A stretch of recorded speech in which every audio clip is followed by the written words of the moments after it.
Part 2, Fannie Lou Hamer. If you didn't watch part 1, go ahead back and check the part 1 video out so you can know a little bit more about her background. But this is part 2. Now, in part 1, you notice I said that Fannie Lou Hamer had a husband named Perry Pop Hamer, but I never said anything about children. These two didn't have children because in the year 1961, Fannie Lou Hamer went into a hospital for a small tumor removal and she came out sterilized without her knowledge, without her consent.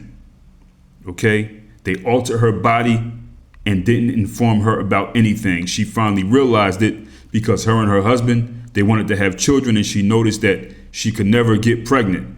Then she heard through the grapevine that they were doing something, like this at the medical facilities, and then 1 + 1 = 2. She realized, wow, they did that to me also. Forced sterilization. Now, this was a common method of population control in Mississippi at that time. They targeted poor African-American women. It was rooted in a eugenics movement to prevent the black population from reproducing. And she actually, when she looked deeper into it, Fannie Lou Hamer realized how widespread and deep this was. So she became an advocate against this, okay? Now, 3 years after this, after she realized what happened to her, she was speaking at a conference in Washington, D.C. And when Fannie Lou Hamer spoke to this audience, she said, in the North Sunflower County Hospital, that's where she's from, people, North Sunflower County. She said, I would say about 6 out of the 10 Negro women that go to the hospital are sterilized with tubes tied. And her own research found that 60% of black women in Sunflower County, Mississippi, were subjected to postpartum sterilizations at this Sunflower City hospital without their permission. And that's a fact. So it wasn't just her. And that's why she spoke out against this.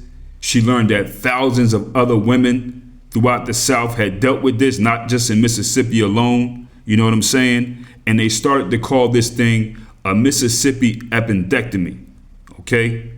That's how often it happened. They'll say, oh, they gave you a Mississippi appendectomy. This is what they were doing to black women in the South so that black people could pretty much just die off. Eugenics. Okay? That's what they did. And she became a very powerful voice against this.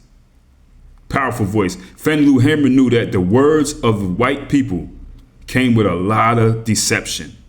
You know what I mean? And she was on the front line fighting and advocating against the white man breaking up the black family. Remember, this is the reason for all the issues now. One of the main reasons. All this white man genocide is intertwined, and the black family destruction is one of the main reasons why. And Fannie Lou Hamer was on the front line fighting against that, okay? So at this time when Fannie Lou Hamer was battling, they were trying to so-called liberate black women from black men, okay? The white man knew that this was very important to do, to get the job done. And as we see now, again, the state of our people, it worked out well for him, but Fannie Lou Hamer was not letting it happen without letting people know. Fannie Lou Hamer, in the year 1971, she made a speech called It's in Your Hands. And these were her words. She said, not to fight to try to liberate ourselves from the men. This is another trick to get us fighting amongst ourselves, but to work together with the black man. Then we will have a better chance to just act as human beings and to be treated as human beings in our sick society. Remember, people, again, at this time, the white man, the white feminist movement is going hard trying to make black women hate black men or remove them from black men. Fannie Lou Hamer seen through all of this. She also said, I'm not hung up on this thing about liberating myself from the black man. I'm not going to try that thing. I got a black husband, 6'3", 240 pounds with a size 14 shoe that I don't want to be liberated from.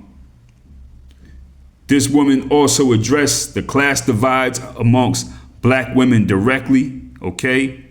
Now this is how, listen to what she said right here, okay? Again, she addressed the class divides amongst black women directly. She said that middle-class black women hadn't always respected the work that she was doing. But she added, whether you have a PhD, a DD, or no D, we're in this bag together. And whether you're from Morehouse or No House, we're still in this bag together.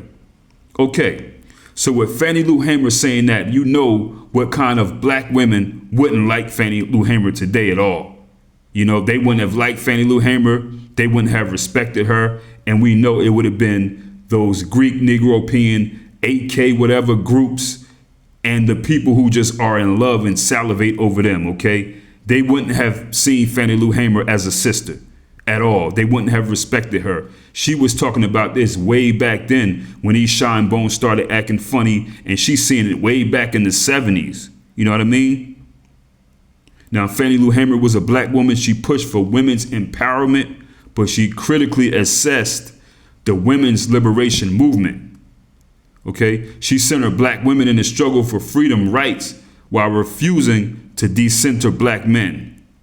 And she also pressed white women to recognize their own racial privilege and power. She challenged these ideas about liberating possibilities and birth control.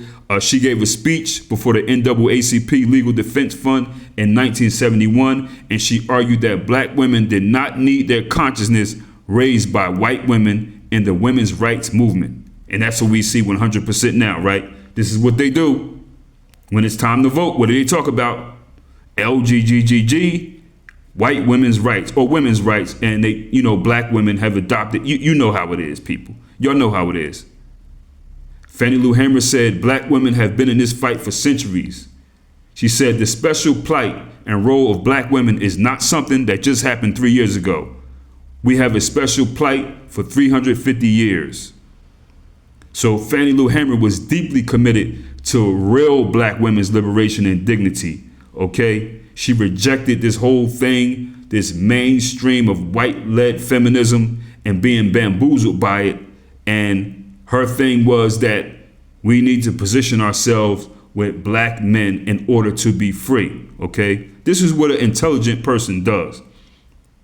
This is what somebody who's not a Satanist or a sellout does. This is how they think.